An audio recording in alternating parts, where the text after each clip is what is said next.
وہ یہ کہتا ہے یہ اس حص میں آتا ہے، یہ تو مسئلہ وہ ہے۔ حس جو ہے نا وہ بنیادی جو اب فیس بک پہ یعنی دنیا میں جو چل رہی ہے، جنگ چل رہی ہے، وہ اللہ کے دیے ہوئے قانون اور عقل و تجربہ کے دیے ہوئے قانون پہ چل رہی ہے، دونوں میں لڑائی چل رہی ہے۔ یعنی یہ عقل و تجربہ والے کہتے ہیں کہ اس کو نافذ ہونا چاہیے، یہ حقیقی ہے، یہ کلی ہے، یہ انسان کی فلاح کا ضامن ہے۔ تو الہی قوانین والے کہتے ہیں کہ اللہ کا قانون نافذ ہونا چاہیے۔ تو میرا یہ بنیادی جو مسئلہ ہے یا سوال اٹھتا ہے اس پہ کہ یہ عقل و تجربہ کو رد کرنے کے لیے ہمارے پاس کون کون سے دلائل موجود ہونے چاہیے۔ یعنی یہ بڑی، یعنی ایک تو قرآن جو ہے وہ عقل و تجربہ کو رد بھی نہیں کر رہا ہے، لیکن اس کو اصل حقیقت بھی نہیں مان رہا ہے۔ یہ صحیح تو یہ چیز جو ہے نا تھوڑی اس کی مختلف زاویے ہیں۔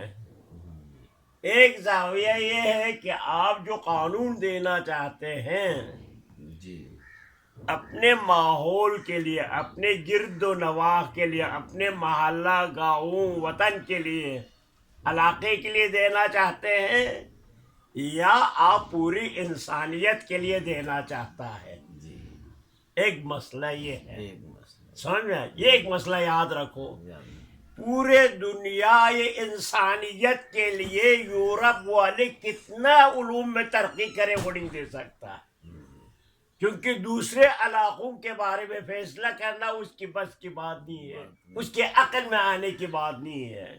صحیح سمجھ میں؟ عقل بشر ناقص ہے، کمزور ہے، پورے بشریت کی مفاد کو مد نظر میں رکھے، ادراک کرے۔ ادراک یہ ایک بات ہے۔ صحیح۔ نمبر 2، انسان جو ہے اس کا وجود ہمیشہ دو چیزوں کی دفاع میں رہتا ہے، اپنے سے دو چیزوں میں مصروف تھا، تمام منافع اپنی طرف جلب کرے اور تمام نقصانات ضرر جو ہے اپنے سے دور کرے۔ سمجھ میں؟ یہ دو چیزیں انسان کے عقل کو لجام کرتے ہیں، انصاف کو لجام کرتے ہیں۔ یہ میری مفادات کے خلاف ہے، یہ میرے لیے نقصان دہ ہے۔ سمجھ لیا؟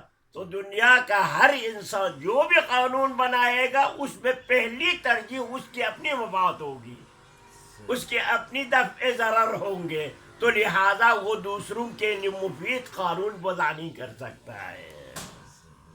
اس کو یہ نہیں کہتا ہے عقل کو جام کرنا، آپ کر نہیں سکتا ہے، کہتا ہے آپ کی بس کی بات نہیں کہ پورے بشر کو قانون بنائے۔ عقل کی استطاعت میں نہیں ہے یہ بات۔ نہیں۔ ایک تیسرا بات، جی عقل انسان ایک عقل منفرد از ذات ہے، ذات سے مختلف ایک سیل ہے جو اللہ نے یہاں فٹ کیا ہے الگ سے عقل کے نام سے اندر۔ یا عقل بشر اندر سے رفتہ رفتہ ترقی کرتا ہے، مولود انسان ہے، صحیح ہے، خود اندر انسان خود اس کو پیدا کرتا ہے، صحیح ہے۔ اس کی جسم ترکیب جسمی عقل پیدا کرتا ہے۔ تو انسان جتنا بھی ہو اوپر جائیں گے، سمجھ میں، اس کا عقل ناقص ہوگا۔ آپ کی کون سی عقل؟ بچپنے کے عقل ہے، جوانی کے عقل ہے، بوڑھے کے عقل ہے، کون سی عقل نے یہ بنایا ہے؟ لہذا ہمیشہ ترقی تنزل میں ہوتا ہے عقل بشر، صحیح ہے، لہذا عقل بشر اس حوالے سے بھی نہیں بنا سکتا ہے، کافی نہیں۔ یہ ضروری نہیں کہ انسان پوری دنیا کی مفادات کو ایک انسان سمجھے، صحیح، ممکن نہیں ہے۔ ہاں ممکن نہیں ہے۔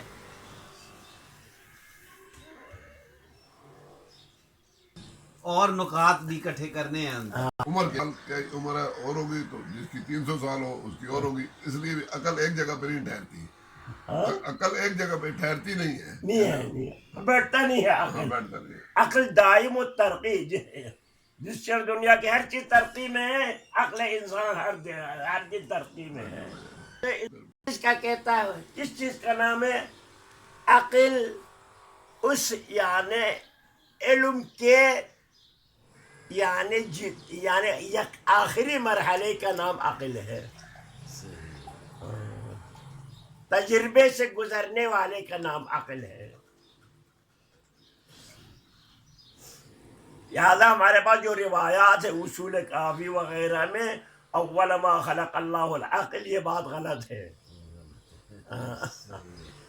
اللہ نے پہلے عقل خلق کیا، یہ بات غلط ہے. عقل انسان خلق ہونے کے بعد اندر سے بنتے جاتا ہے. ترقی پذیر ہے. عقل کبھی کامل نہیں ہو سکتی، کہہ سکتے ہیں نا. کبھی کامل ہو تو اچھا قانون بنایا نا. نہ عقل فردی کامل ہو سکتا ہے، نہ عقل اجتماعی. نقص رہے گا. اسلامی کی ابتدائی دور میں خاندانی منصوبہ بندی پہ بہت زور دیتے تھے. بشر ہم پہ اتنا پیدا کرے اولاد جتنا ہم اس کو سنبھال سکے، اس کو مثلا کھانا دلا سکے، ہم اس کو تعلیم دے سکے.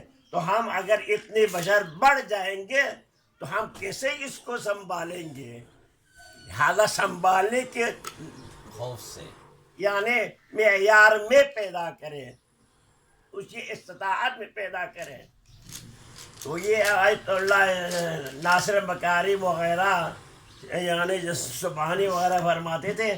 لوگ ہم سے جب پوچھتا ہے آغا صاحب آپ کے کتنے بیٹے ہیں، تو ہماری سر نیچے ہو جاتا ہے، شرمندگی ہوتا ہے کہ ہم 3 نہیں کہہ سکتا ہے. تو اتنا اس طریقے سے ایک آیت اللہ یہ فتویٰ دے رہے تھے.